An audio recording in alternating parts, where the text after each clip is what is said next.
नमस्कार मित्रों, आपका स्वागत है फिर से हमारे यूट्यूब चैनल पर।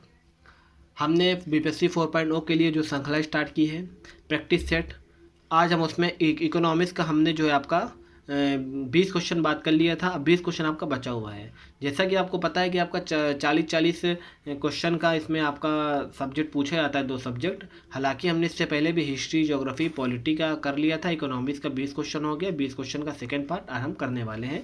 आज आपका एक प्रैक्टिस सेट कंप्लीट हो जाएगा। आइए चलते हैं। आपका आज का 131वां क्वेश्चन है कि रंगराजन आयोग, देखिए एक आयोग है जिसको बोलते हैं रंगराजन आयोग। आगे क्या बोल रहा है कि सिफारिश के आधार पर एक अधिसूचना द्वारा 2005 में निम्नलिखित में से किसकी स्थापना की गई। तो वो आपकी स्थापना की गई थी राष्ट्रीय सांख्यिकी आयोग, ठीक है ना, NSO। आपको यह चीज़ याद रखना है। 132 नंबर का क्वेश्चन है, केंद्रीय सांख्यिकी संगठन द्वारा डैश आधार पर औद्योगिक उत्पादन सूचकांक की गणना की जाती है और इसे प्रकाशित किया जाता है। राइट आंसर होगा आपका मासिक, ठीक है। ये भी चीज़ आपको याद रखना है। आगे बात करते हैं, किस देश का डैश प्रायः एक वर्ष की एक निर्दिष्ट अवधि के दौरान शेष विश्व के उस देश के सभी आर्थिक लेन देन का एक व्यवस्थित विवरण है। आपका क्या वो रिवर्स रेपो रेट होगा, क्या वो आपका सकल प्राथमिक घाटा होगा, क्या यह भुगतान शेष होगा, उपयुक्त में से अधिक या उपयुक्त में से कोई नहीं। रिवर्स रिपोर्ट हम आपको बता चुके हैं पहले भी कि रिवर्स रिपोर्ट वो होता है जिनमें जो आपका RBI जो है उधार लेती है, किससे, आपका वाणिज्य बैंकों से। रिवर रेपो रेट में क्या होता है कि वाणिज्य बैंक RBI से अल्पकालिक लेते हैं, और बैंक रेट क्या होता है, इसमें दीर्घकालीन जो है वाणिज्य बैंक RBI से उधार लेती है। तो ये तो आपका होने वाला नहीं है। क्या सकल प्राथमिक घाटा होगा? जी नहीं, ये भी आपका नहीं होगा। आपका राइट ऑप्शन होगा भुगतान शेष, ठीक है। आगे चलते हैं। आज का 134 नंबर का क्वेश्चन। 134 नंबर का क्वेश्चन क्या बोल रहा है कि भारत श्रीलंका के बीच वाणिज्य मुक्त व्यापार समझौते पर हस्ताक्षर किया गया। तो 1998 में भारत और श्रीलंका के बीच इस पर हस्ताक्षर किया जाता है, ठीक है। बात करते हैं भारत गणराज्य के प्रथम बैंक नोट 2 रुपये, 5 रुपये, 10 रुपये, 100 रुपये के मूल वर्ग में डैश में जारी किया गया। भैया इसको कब जारी किया गया था? 1950 में जारी कर दिया गया था। आपको याद रख लेना है ये। उत्पत्ति के नियम के बारे में निम्नलिखित कथनों पर विचार कीजिए। उत्पत्ति के नियम के बारे में पूछ रहा है, ठीक है ना, कि उत्पत्ति के नियम के बारे में विचार कीजिए। तो इसका राइट आंसर हो जाएगा आपका उपयुक्त में से अधिक होगा, क्योंकि चारों हैं आपको। उत्पत्ति के नियम किसी उत्पाद में राष्ट्रीय स्रोत को निर्धारित करने के लिए आवश्यक मानदंड हैं। उत्पत्ति के नियम कस्टम एजेंसियों को यह जानने में मदद करते हैं कि किसी दिए गए उत्पाद पर कौन से नियम और कौन से शुल्क लागू होते हैं, ये भी होगा।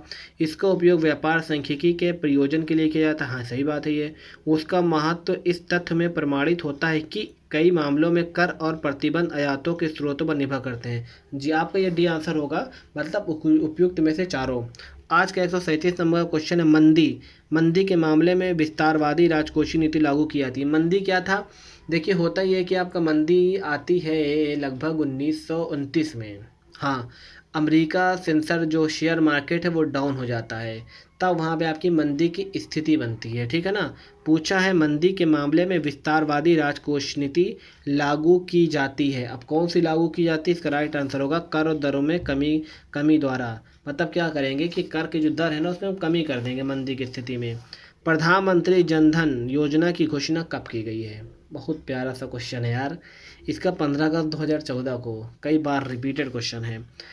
भारत में पका हुआ मध्याह्न भोजन, ये लो मिड डे मील की बात, ये भी एकदम इजी सा क्वेश्चन आया है। इसमें क्या हुआ है, पका हुआ मध्याह्न भोजन योजना किस वर्ष शुरू की गई? आपका 2001 में, ठीक है। इसका जो राइट आंसर होगा 2001 में। कुछ लोग बोलेंगे यार 1995 में की गई थी, लेकिन वो तमिलनाडु में की गई थी, लेकिन पूरे भारत में नहीं हुआ था। तो जो है आपका जो हमारे सुप्रीम कोर्ट है उसने ऑर्डर दिया था, तो तब पूरे भारत में 2001 में किया गया था। तो ये बात आपको याद रख लेनी है अच्छे से, ठीक है।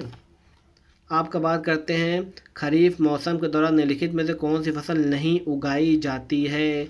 तो खरीफ मौसम में कौन सी फसल उगाई नहीं जाती है? आपका सरसों। सरसों की फसल आपका खरीफ में उगाई नहीं जाती है, ठीक है, आपको याद रख लेना है। बात करते हैं निम्नलिखित में कौन से विकल्प गरीबी का सूचक नहीं है? देखिए गरीबी के जो सूचक होते हैं उसमें पूछा कौन सा गरीबी का सूचक नहीं है। सामाजिक बहिष्कार है कि भैया गरीब व्यक्ति को क्या करोगे, समाज से तो बहिष्कार कर दोगे, हट दूर हट दूर हट दूर हट ऐसे बोल के। भूख, बेचारा गरीब व्यक्ति भूखा तो मरेगा ना। लेकिन गरीब व्यक्ति पर आपका पक्के मकान आपको जल्दी देखने को नहीं मिलेंगे, ठीक है ना। तो आपको ये बात आपको याद रख लेनी है। नॉर्मल सा क्वेश्चन था, आपको सिंपल सा दिमाग लगाना था। आज का 142 नंबर का क्वेश्चन क्या बोल रहा है, निम्नलिखित में से किस वर्ष में भारत सरकार द्वारा प्रमुख कार्यक्रम के रूप में एक एकीकृत संरक्षण मिशन नमामि गंगे कार्यक्रम को अनुमोदित किया गया है। तो नमामि गंगे कब आया है भैया, आपका 2014 में आया है, बहुत ही ज़्यादा चर्चाओं में था ये। आगे बात करते हैं आपका, ये अच्छा तो क्वेश्चन देखने को मिला है 143 नंबर का क्वेश्चन कि डैश वह न्यूनतम प्रतिशत जमा होता है जो किसी वाणिज्य बैंक को तरल नकदी, सोना या अन्य प्रतिभूतियों के रूप में रखना होता है। तो वो आपका क्या होता है, आपका वैधानिक तरलता अनुपात। आंसर नंबर बी आपको याद रख लेना है, ठीक है। 143 का बी क्वेश्चन।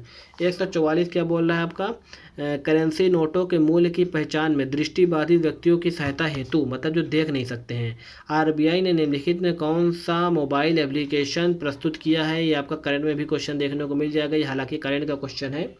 इसमें जो राइट आंसर आपको हो जाएगा मनी, ठीक है ना। जो देख नहीं सकते उनके लिए आरबीआई ने लॉन्च किया है।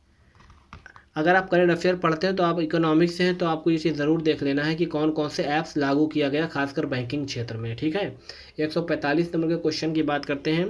केंद्रीय बैंक द्वारा मुद्रा आपूर्ति बढ़ाने के लिए निम्नलिखित में से कौन सा विकल्प अपनाया जाता है। मतलब अगर मुद्रा की हमें आपूर्ति बढ़ाना है तो केंद्रीय बैंक क्या करती है, खुले बाजार में सरकारी प्रतिभूतियों को खरीद लेती है, ठीक है।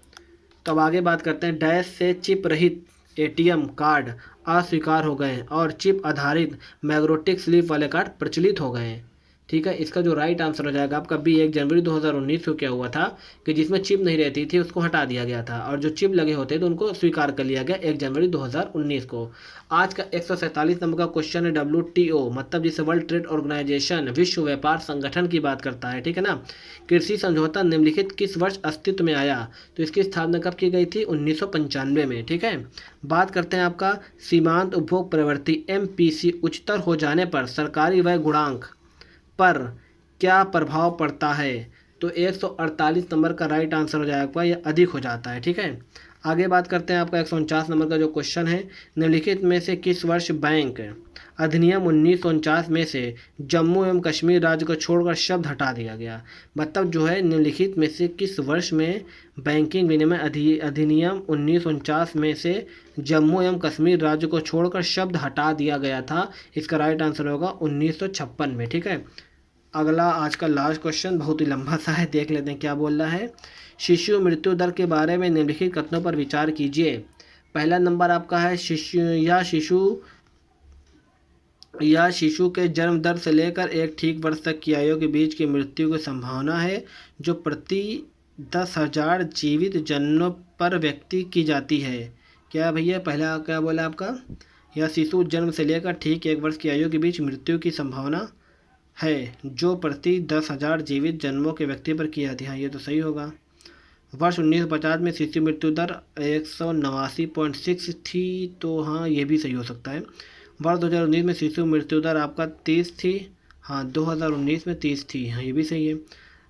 रजिस्टर जनरल ऑफ इंडिया मतलब RGI जो होता है कि सैंपल रजिस्ट्रेशन सिस्टम मतलब SRS के बुलेटिन के अनुसार उत्तर प्रदेश वर्ष 2019 सबसे अधिक शिशु मृत्यु वाला राज्य था। नहीं, उत्तर प्रदेश तो नहीं था ये। इसको जो राइट आंसर हो जाएगा ये बी हो जाएगा, क्योंकि इसका 1, 2, 3 सही होगा। देखिए इसी तरीके के इंटरेस्टिंग वीडियो के लिए हमारे चैनल को लाइक और सब्सक्राइब जरूर करें। धन्यवाद।